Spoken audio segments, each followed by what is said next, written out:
Hello there people and welcome to Azanalysis. What are we going to be Azalysing today? I figured I'd take a look at Last Jungle in Sector 17, Part 1, a prototype build that was sent to me by a dev. Well, not really sent to me. You can go play it if you want, I'm going to put a link down below.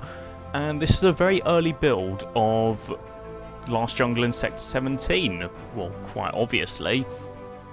What is Last Jungle in Sector 17? Well, that's really kind of a difficult question to answer. You'll see why in a moment. What I'll describe it best as now is a arcadey space shooter in which you control a ship and you have to defend your jungle, which is pretty much a spaceship, which resides in the middle of Sector 17. Now, this may seem like a rather cryptic name, but there are actually, there's a graphic, it's kind of difficult to describe. I'd say it's either a comic, a manga, or a graphic novel. I haven't looked at it myself, personally, because I don't really care for graphic novels, but it describes all of this, and it gives a nice backstory to it. There's also a bunch of backstory on the Kickstarter, which I'll be linking to, and there's a bunch of information about the game on the actual site. Now, onto the real game. As you can see, very space-themed. Music in the background if you could hear it. Problem with the music though, it cuts out after one loop. Sometimes it decides to loop again, sometimes it doesn't, but well. Another thing though, no options menu, but again, just a little alpha build. No, we can't really expect there to be too many options. There's just sound. You can edit a couple of things with an with a little extra menu that you can get with the right click, because this was coded in Flash and you can generally get that kind of thing. But one main thing that I think they do need to fix up as fast as possible is being able to change resolutions, because I've had to change my native resolution to fix that. Now, as you can see, this is our little ship here, and we start out by getting a bunch of tutorial messages, and we're being told that we're going to be attacked by some spaceships in 90 seconds. Now, mouse for turning craft, this is actually rather smooth. I've never had it lag I've never had it lag, have any latency, or go where I don't want it to go. It always looks at where your mouse is, and you can even do that little nice flicky thing if you manage to get it pixel perfect across the middle of your craft, which I always like because it just gives a nice feel. No gravity, and damn do they mean it. No slowing down or speeding up at all until I turn my thrusters back on. W to activate the main thrusters, which boosts you forward. A and D. Oh yeah, space to a full stop. A and D activate the side thrusters, move you left and right. S moves you backwards. And W forward, you have a lot of control over your momentum if you're good at it. It really forces you to learn how to actually move around. And it says to circle around using W, but if you want a really tight circle, you're gonna have to go for the old circle strafe combo W and D. At least I would if I wasn't awful at controlling the ship. Wait, what am I talking about? W and S. That's it. No, it was W and D. I'm an idiot. Do not hog the plasma cannons. You've also got two weapons. You have these main plasma, which is indicated down here by this little meter that recharges. I fire a couple, it recharges up again. The number shows the amount that you've actually got, and you use these to kill these little spaceships. And whoa! I'll get onto the frame drops in a bit. I'm going to talk about those later. As you can see, they travel in a straight line. They inherit all of your momentum. So if you're moving forward, they'll move faster. If you're moving side to side, they'll move side to side, as you can see there. What you've also got down here is the indicator for your other weapon, your missiles. This knob here shows the amount that you have ready to fire. This shows the total amount that you can use. This bar shows how close you are to regaining another missile. When it's full, you have all three. When it's a third depleted, you've got two missiles. When it's 2/3 depleted, you've got one. When it's empty, you've obviously got 0.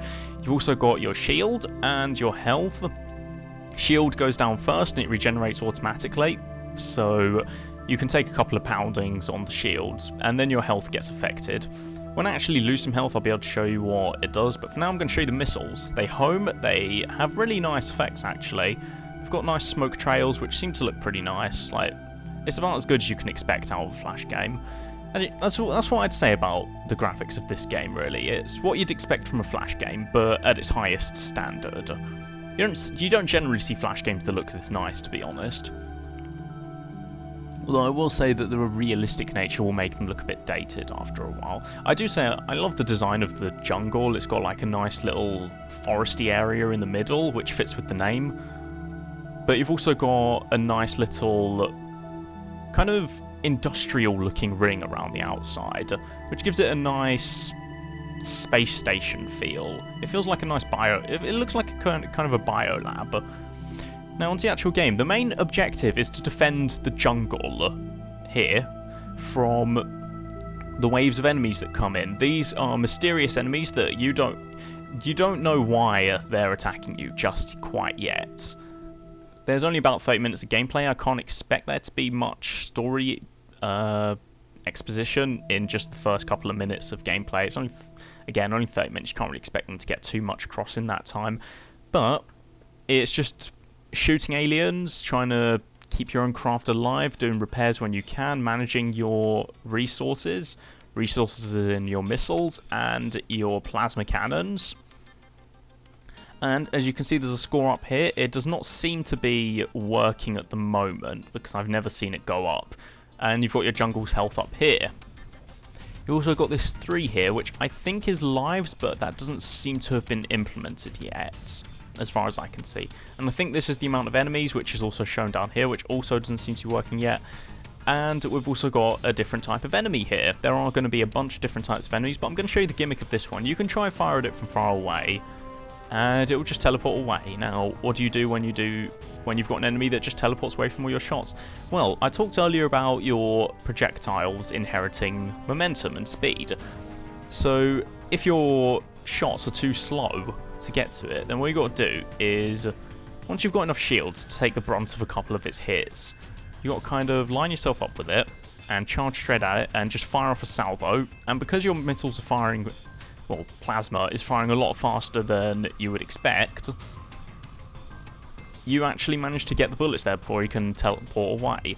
Missiles are utterly useless against this teleporter. Just don't even try. You get told that later, but I figured I'd just mention now. Let me just show you. Just teleports away from the missile, teleports again, teleports again, teleports again, and the missile just dries out. And eventually you blow it up and it has a massive explosion radius which decides to push me all the way across the map. I'm going to heal up a bit of my physical health here because my shields are up to max. You can see one of my favourite bugs here, the slow moving plasma projectile. Again, just alpha, you can expect there to be bugs. And it's all subject to change. Now, what makes this different from actual, like, good? I say good as in fleshed out, lots of mechanics, things like that. What more makes this stand out from good space simulators, spaz, things like that? I was about to say the space stage of Spore, but then I remembered I'm the only person in the world who actually likes that game. So never mind that. What else is there? Let's see. Starmaid is alright. Oh man, what's that World of Tanks like?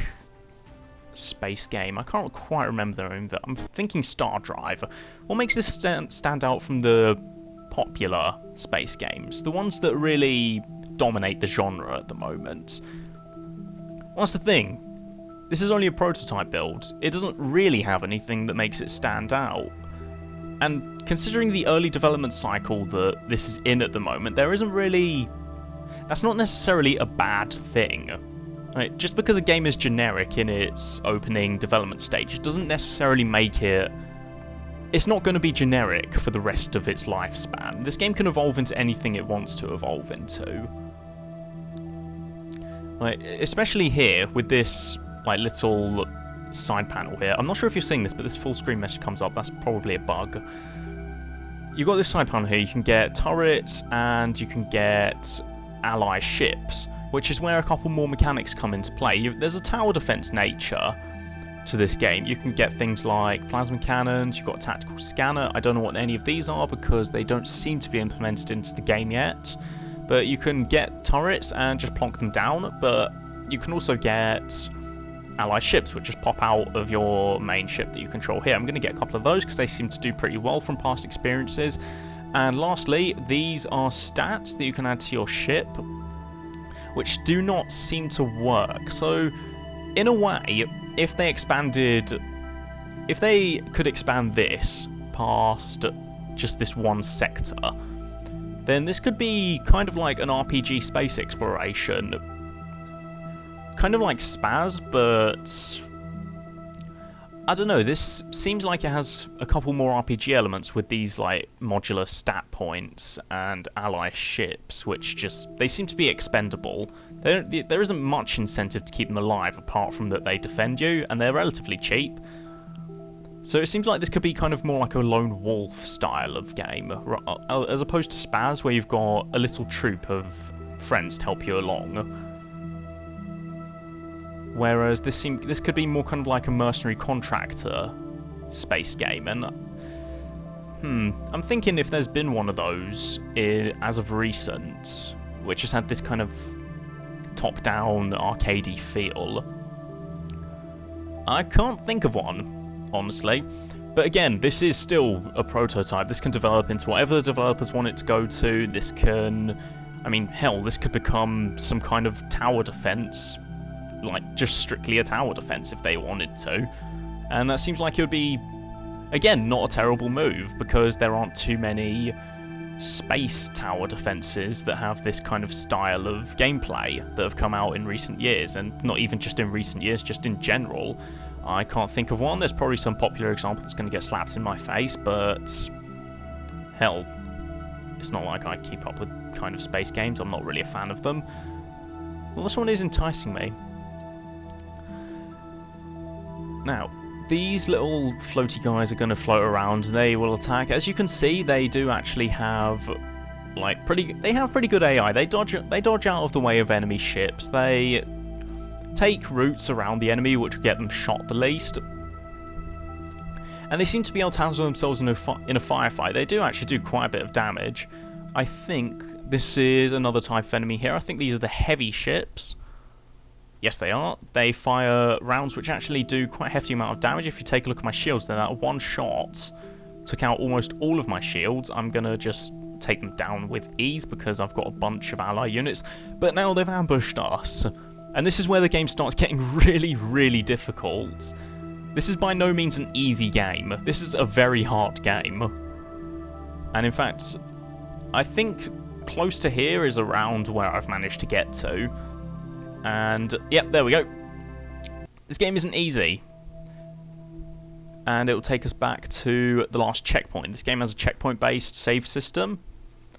And I should probably take all of them over here just to get a preemptive strike on them. Fire off some missiles. Hope those actually reach. There we go.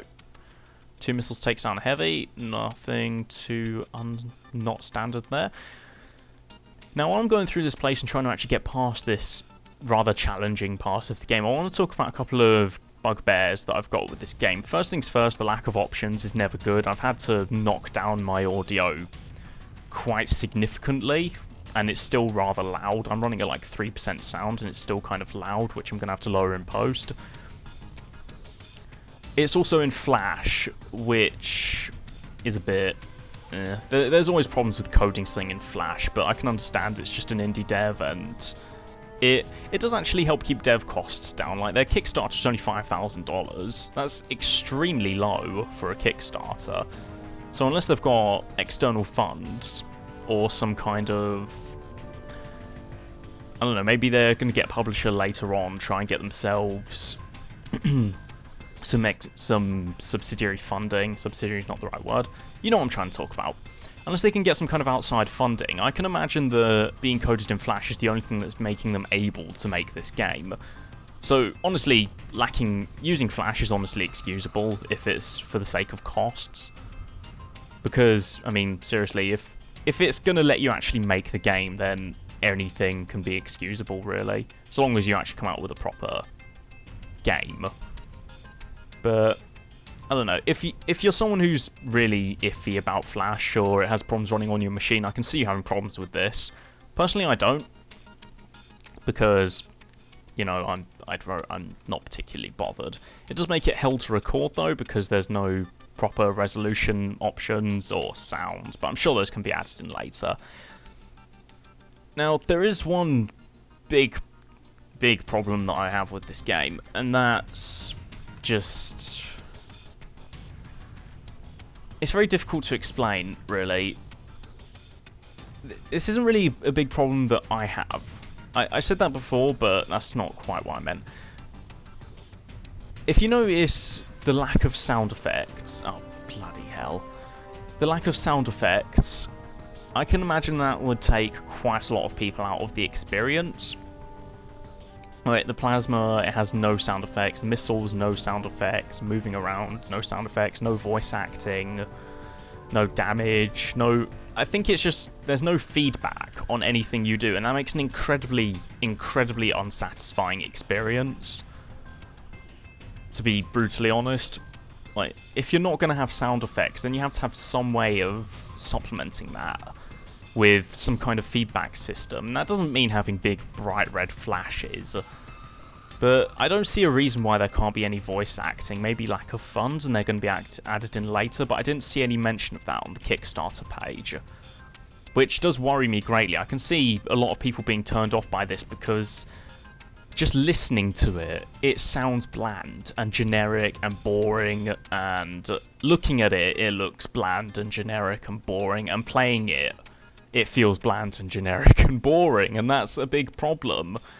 Like, why should I play this over Spaz? Is the main question, and I'm not seeing a reason to play this over Spaz at the moment. And again, this is just at this point in the cycle. It's probably going to be developed into something much more. Like, especially this, I would very much like to see a modular ship system where you can add turret nodes, improve thrusters, maybe some kind of tracking and radar, improve the range of the missiles, because if you actually look at the range of the missiles, it is extremely pitiful. Like, it only goes maybe 2 screens worth of distance. Maybe, I haven't quite tested it yet, to be honest. I'm going to fire one here, just to see how long it can actually go. Skip that so I can actually see the missile. But yeah, that's as far as it goes. That's kind of pitiful for a missile, really. A lot of the weapons feel wet, would be the best way to say it. They feel like you're just slapping them with a noodle. Like, it takes a ton of plasma to take them down. And if you consider the bullet hell nature of this shooter, I mean, there are bullets everywhere all the time. The amount of enemies on the screen, it does give a massive amount of difficulty to the game, and that's awesome. I'm not one for not disliking difficulty. But it does, like, the difficulty does make you do different tactics. Like, now I'm going to try out having a bunch of turrets and just hanging around them instead. Maybe make a couple of maneuvers every now and again, but mostly try and let the turrets take out the fast-moving ships. Maybe they're more accurate than I am. Maybe their bullets move faster. I don't know, because I've had no incentive to try out the turrets, because these seem to give the most immediate response. And the turrets are kind of bland, really. Like, even looking at this, even if all these do get added in, it's just 4 turrets. And it doesn't seem to be... like, it doesn't look like there's too much that can be added in terms of all of these. It's just generic linear stats and AI that you don't directly control, which I feel would take away from the experience quite a lot. And you've also got turrets which do the work for you, and what's the point in having difficulty if you can just buy turrets to do the work for you? Is one of my main problems with these 3 tabs up here. Like, this could be a modular system where you choose and make your own kinds of ships. Like, you could end up with some giant behemoth of a battle cruiser which just blasts away all of the enemy ships, but it moves really slow and you can't really do any extra stuff with it, like maybe questing around and doing rescue actual speed missions, things like that. Or you could go with some light cruiser, which is best for saving people and going on rescue missions, things like that. Like a modular system to choose and craft your own kind of ship, the size of it, the maneuverability, the power. That's the best thing for space simulators. Like, what kind of human can just go up into space whenever they want? You've got to ask yourself, you're trying to provide an experience that a person would want to do to escape reality. That's what video games are. They're a method of escaping reality. No human can just go up into space and shoot a bunch of battle cruisers around. And if you want to apply yourself to the widest audience possible, you need some kind of modular system, because if you're just forcing people to go for this one tiny type of space cruiser with just plasma and missiles, that's going to be boring to a lot of people. Like, not everyone wants to play as a tiny little, fast, speedy little cruiser, which is good for scouting missions and not much else. You need to apply to a wide audience. I would love to just go on a battle cruiser and just stomp around the universe. That's my ideal way of playing space sims, and this isn't enticing me at all. Now, this isn't all. There is a ray of hope here, because on their Kickstarter they have mentioned adding in different sizes of ships if they reach one of their extended plan goals. I think it was, oh man, $8,000 if I remember correctly, and they were going to develop larger ships, battle cruisers and things like that to add into the game. Which I think would be one of the greatest additions to this game, honestly. Like, even past their big multiplayer and co-op play thing, I think adding in bigger ships and more modular systems would be one of the greatest additions to this game. Just, one, for reaching out to a wider audience, two, just to make it more bloody interesting. Like, linear stats aren't interesting, I'm sorry, but they aren't. Like, no one has ever looked at linear stats and thought, hey, that's pretty interesting. I can't imagine a space sim that doesn't have some form of modularity, if that's even a word. I'm fairly sure it isn't, but I'm making it up now just to make an example of this game. And the turrets and the AI ships, honestly, it's difficult for me to say something like this about an indie dev, but it does seem like it's just kind of a grab at adding in an interesting mechanic. Like, it does add some kind of unique nature to the game, because there aren't many space-themed retro arcadey tower defenses. So that is unique, but I feel like it's not well fleshed out enough to really call it a mechanic. Like, I think there's a pretty big difference between a feature and a mechanic, and at the moment the tower defense and the AI ships, I think they're just features. That I don't honestly believe that they are like proper mechanics, because they're not fleshed out at all. Other than that, there isn't really much else I can talk about, except for saying that overall I think this is a very generic space shooter, arcadey, with a nice bit of backstory if you're willing to take the extra mile and look for it on the Kickstarter page. Maybe there's some extra story further along the line, they'll add some later in, I don't know, because it hasn't even been developed yet. Maybe the devs know about it. If you want to go ask them, then go ask them. They've got forums, they've got a Reddit page, they've got a Kickstarter, green lights, they've got a demo up, which I'm going to link for you. And it just seems like it's got a lot of potential, but it needs a lot of development before it's worth paying for or playing. And I do have to say one thing though, these devs know how to make a good space theme. Like, these backgrounds, these colours, these font styles, just the art in general. I mean, the music too, my god, the music is good. Like, listen to this, it's orchestral, it's magnificent, it's adventure, it's just an indie dev that has a game this generic, this this lacking in mechanics and interest, that has so little set apart out from other space games. They've done a bloody good job on the music. Like, listen to this just for a couple of seconds.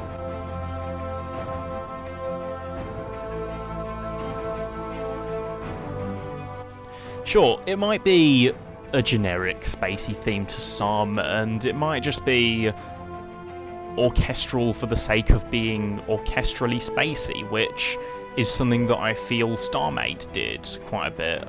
Am I thinking of StarMade? StarDrive, rather. So some people might say it's just a grab to get space-sounding music. I think they've done a really good job with it, honestly. What I don't think they've done a good job with is the optimization. Optimize your bloody game. I can't run this at 30 frames per second on SLI 570s. Seriously, like, there is nothing worse than a badly optimized game. It's just in prototype, but devs, we've just seen this with oh, what's it called? That shooter that just came out that I've forgotten the name of. Why does everything always go out of my head? Bloody hell. Ah well. I'm sure it'll come to someone's mind. They'll know what I'm talking about. If you can't make a game that's properly optimized, then don't release it. Like, I just dropped below 20 there. I'm dropping below 20 again. I'm just coming into this to make an example of the frame rate. I'm dropping below 20 over and over again on SLI 570s. That should not happen. And this game doesn't deserve to run at less than 20 frames per second, even on low-end machines. I don't know if it's my kind of configuration. There isn't enough following to really determine any technical issues. But this game needs heavy optimization, badly. That is my main issue with the game. Other than that, though, I can see this game getting developed and I would have interest in it. But as of now, I can't see any reason to play this game. Support the devs, go to their Kickstarter page, I'll link it in the description, give you a link to their Greenlight, their Reddit forums if you have any questions. Maybe there's some kind of open channel that you can get to the devs if you want to chat to them about this. I mean, hell, they've got nice wallpapers. You can go and get that off Kickstarters. Those seem to be pretty well optimized for the resolutions.